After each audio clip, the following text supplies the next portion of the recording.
Tal vez usted ha visto esos murales en donde unos frailes con caras monstruosas están marcando con hierros ardientes al rojo vivo, como si fuesen reses, a unos pobres indígenas mexicanos doblegados, enjutos, humillados y muertos de hambre, como queriendo decir que así fue la evangelización en México.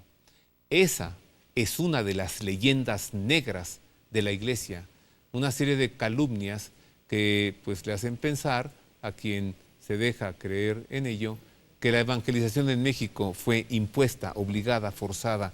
No es así. Y de este tema le hablaremos hoy en Ver y Creer.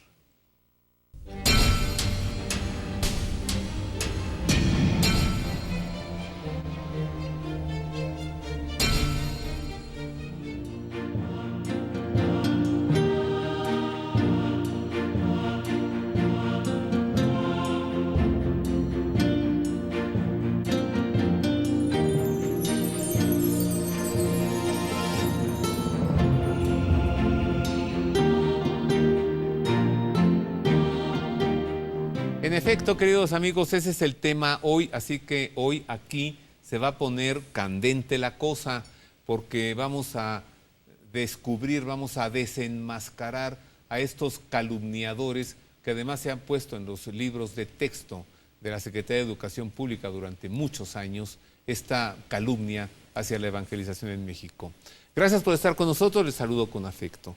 Para tratar este tema recibo a un personaje a quien usted ya conoce, un gran estudioso de la Edad Media, un enamorado también de la historia de México, del tiempo de la evangelización, un gran conocedor de conventos y de las órdenes monásticas y religiosas, y me refiero a Fernando Villalón, quien es abogado y de profesión se dedica a los asuntos notariales, pero pues es un gran conocedor, un hombre sabio. Bienvenido, Fernando.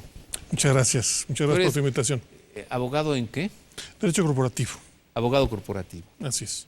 A ver, empezando por esas calumnias en esos murales, que son así ya como los dije, ¿no? Claro. Ahí están los pobres indígenas y los están marcando con unas cruces de hierro al rojo vivo, ¿no? Como a fuerzas tienes que creer. Claro. Estos murales son de Diego Rivera, ¿no? Hay de Diego Rivera, también tenemos O'Gorman y también Siqueiros. Pero la principal es Diego Rivera, que hay que entender su tendencia socialista, su convicción comunista, ¿no? Acuérdate que él va a ser leninista, luego trotskista, y luego se separará con la muerte de Trotsky de Stalin. Y se pasará de ser agente de la KGB a ser agente de la CIA. Todo un angelito. Todo un angelito. Bueno, hoy Fernando Villalón nos va a demostrar que la evangelización en México no fue impuesta ni obligada. Entonces, comienzo por esa pregunta. Mira, ¿Cómo fue? el asunto es lo siguiente. Entre las versiones del protestantismo, por decir somos superiores moralmente y ustedes están mal, han mentido en la Edad Media, como han mentido en esta parte. Desde el inicio, la evangelización fue el punto principal. El Papa Alejandro VI lo dijo, que no se podía esclavizar y que no se podía evangelizar a la fuerza. Eso está en las bulas. En la Nueva España. Eso está, cuando reparten las bulas alejandrinas entre Portugal y España, las zonas que podían ellos ir a conquistar. Hay una tradición importantísima desde el siglo XII con Alfonso X el Sabio, donde dice que todos los hombres son iguales en dignidad, rey, plebeyo, labrego, aristócrata. Entonces, esa visión desde las leyes de Burgos que dan la primera constitución del mundo, que nadie lo dice, y las leyes, y muchas leyes en donde son avanzadísimas, donde no puede el rey ir a tu domicilio, donde está la libertad de prensa, y creemos que solamente a partir de la Revolución Francesa y del liberalismo existe eso. Totalmente falso. Esta situación, Isabel la Católica se enoja cuando trae Cristóbal Colón a los indios encadenados. Casi le quita. Cuando los lleva a España. Cuando los lleva a España. Como un regalito para sus majestades. Sí, y porque había vendido varios más, le dice que está a punto de perder el almirantazgo, el gobierno y el contrato que habían hecho los reyes, y le dice dos cosas. Uno, que los libere, que les pague el viaje de regreso y los indemnice. ¿Okay? Una lección para... No es cualquier Oye, cosa. y fíjate que Cristóbal Colón, sí, él sí fue cruel. Sí, claro. Fue un hombre cruel. Claro que sí. aplicaba castigos de amputaciones de manos y cosas así. Pero bueno, no es el tema. No es el tema. Ahora, el descubrimiento de América, sino la evangelización. Isabel, en su testamento de codicilo de 1503, ella habla sobre que deja de sus rentas, ¿sí?, dinero suficiente para pagar los desmanes que hagan los españoles con sus súbditos americanos. No habla de esclavitud. Ella tiene perfectamente claro esta situación. La problemática viene con la guerra entre luteranos y católicos. El obispo de Chiapas, antes de ser obispo de Chiapas, de las Casas, había sido encomendero en la Española. Fray Bartolomé de las Casas. Y él sí hicieron los primeros, la primera temporada de 1492, tuvieron que meter orden y tuvieron que meter a varios a la cárcel por los abusos y destrucción de los pueblos indígenas de la isla de la Española. Él es parte de eso. Él se convierte, se hace dominico y empieza a decir esto. Su libro impacta y es una queja. Pero el emperador Carlos V, sí, tan le impacta su queja que lo manda a traer a España y suspende cualquier conquista durante 5 años para que en Salamanca se diriman lo que está diciendo él. Y pone a la escuela, a una gran escuela, y vamos a hablar mucho hoy de Salamanca, a dilucidar el asunto. Este libro se tuvo en el olvido hasta que la Casa de Orange lo empieza a volver a publicar en Amberes en el siglo XVII con los en 1570 y tantos, en la época de Felipe II, cuando había sido escrito en 1535. Lo vuelve a imprimir para lanzarlo con los grabados de un holandés, De Bry, que son los grabados que vienen en los libros de texto. Una gente que no estuvo en América, y son casi 100 años de esos grabados de la conquista. 100 años después. 100 años después. A ver, ¿quién comenzó con la evangelización en México? La evangelización de México, evidentemente, empieza Hernán Cortés y la Malinche. La Malinche es la que empieza como mujer a enseñar el Padre Nuestro y el Ave María. Wow. Es la primer mujer que hace eso. ¿Y quiénes son los primeros frailes, digamos, sacerdotes que llegan? Bueno, hay 3 frailes, México. Pedro de Gante es uno de ellos. ¿Qué orden me refiero? Franciscano. Franciscanos son los primeros. Así es. ¿Que no son enviados por indicaciones del Papa Alejandro VI? No, primero los manda Carlos V. Los Carlos 3 V. primeros que Ajá. llegan en 1523, ¿sí? Ajá. Entre 21 y 23, no está bien la fecha, es Pedro de Gante, que por cierto es tío del emperador Carlos V. Wow. Sí. Y luego llegarán ya los 12 en 1524-25, que los manda el Papa. El Papa Alejandro VI. Así es. De apellido No, Borgia, por cierto. no es el Papa ¿No? Alejandro VI, ya había muerto, perdón. Concéntrate y ahorita Sí. nos dices. Vámonos a 1524, vamos a conocer este asunto. ¿Cómo llegan los primeros frailes franciscanos, los primeros 12, imitando a los 12 apóstoles de Jesucristo, a México en 1524? Los frailes menores llegaron a México de manera muy significativa, pues lo hicieron en un grupo integrado por 12 misioneros franciscanos en memoria de los 12 apóstoles de Jesús, razón por la que se les conoce como los 12 apóstoles de la Nueva España. Su arribo a México quedó registrado en mayo de 1524, apenas 3 años después de la caída de la Gran Tenochtitlan en manos del conquistador Hernán Cortés y 7 años antes de las apariciones de la Virgen de Guadalupe. Con la llegada de los franciscanos comenzó formalmente la evangelización del nuevo continente. La tarea le fue confiada a Fray Martín de Valencia, a quien le acompañaron Fray Francisco de Soto, Fray Martín de Jesús de La Coruña, Fray Juan Juárez, Fray Juan de Palos, Fray Antonio de Ciudad Rodrigo, Fray Toribio de Benavente, quien asumió el nombre de Motolinía, que significa pobre, Fray García de Cisneros como primer provincial, Fray Luis de Fuensalida, Fray Juan de Rivas, Fray Francisco Jiménez y Fray Andrés de Córdoba.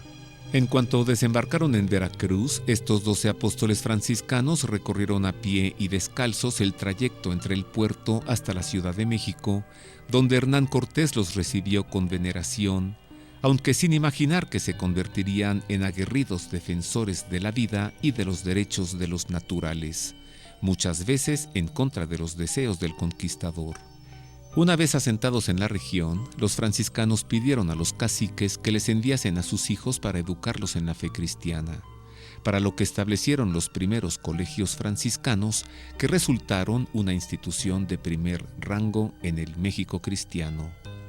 Durante el primer capítulo franciscano, dividieron la extensa región en 4 provincias que fueron la base de la definitiva organización franciscana en tierras mexicanas.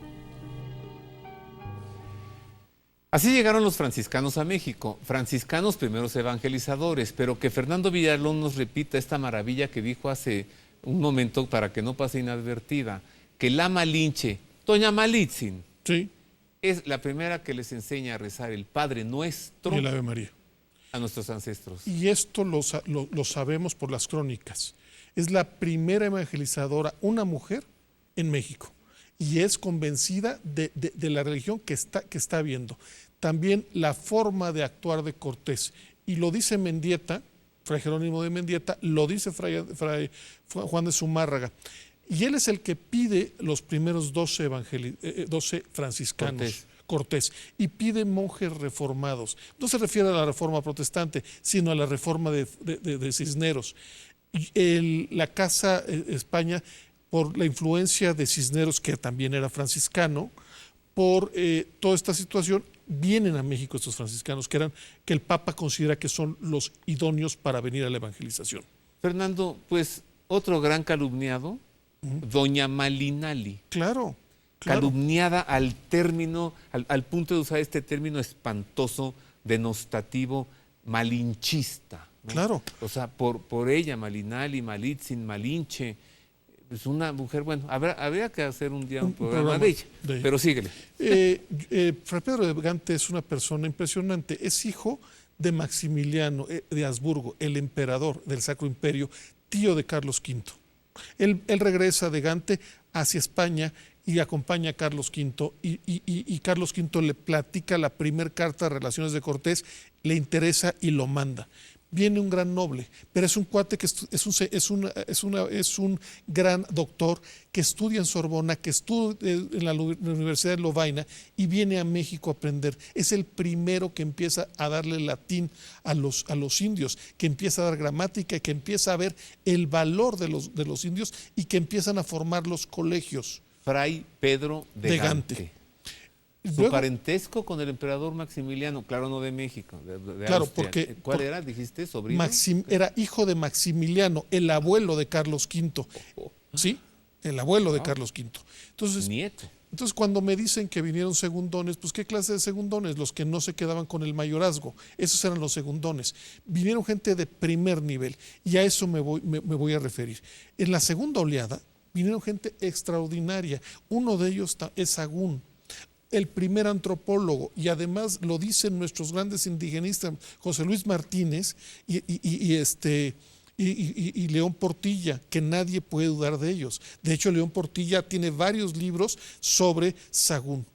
Ellos establecen los colegios, no solamente vienen a la evangelización, son hombres del Renacimiento, vienen a establecer la cultura, vienen a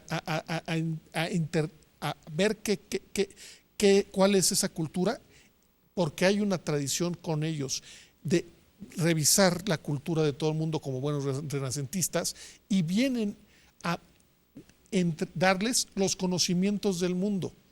No solamente la geometría, la filosofía, las matemáticas, sino los colocan con el latín.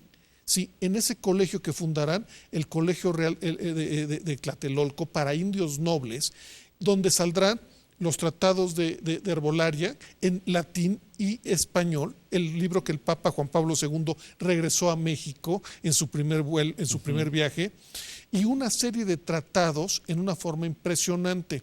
Este colegio de Tlatelolco, ahí está todavía la iglesia. Claro. Ahí están esos vestigios. Así es. Son edificaciones que tienen 500 años, Porque, Fernando. Así es. Y a ver, tú dime, ¿tú crees que esta gente de esta calidad, como la que estás demostrando aquí, necesitaba ponerle una cruz al rojo vivo en la frente a un pobre Claro que indio? no. Claro que Claro no. que no. Y Voy a hacer una pausa. Claro. Voy a hacer una pausa porque, a ver, dígame, también, ¿no? ¿Qué pudiera, o sea, cuál era el mérito? ¿Cuál era el mérito? Una pausa. Regresamos con más de la leyenda negra de la evangelización impuesta, obligada, a fuerzas en México.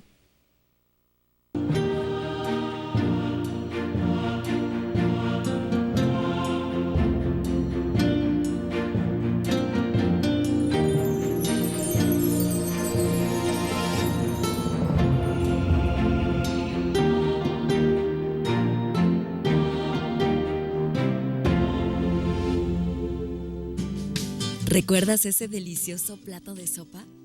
Sí, ese que cuando estabas sola te hizo sentir como en casa.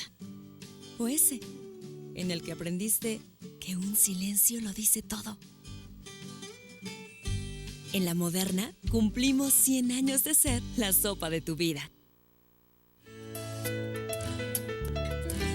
Librerías Verbum, con más de 20 años de servicio, importa y distribuye libros de las más importantes editoriales católicas: Verbo Divino, Salterre, Desclée Brouwer, Cristiandad, Mensajero, Eunsa, Trota, Herder, Monte Carmelo, Claretiana, Fonte, Centro de Pastoral Litúrgica y Frontera, entre muchas más.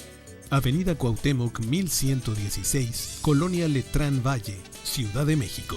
Informes y ventas en www.libreriaverbum.mx y al 55 5688 9286 y 55 5688 9295. Librerías Verbum. Libros para la reflexión y el conocimiento de Dios, desde la fe, obras para transmitir la espiritualidad al mundo de hoy.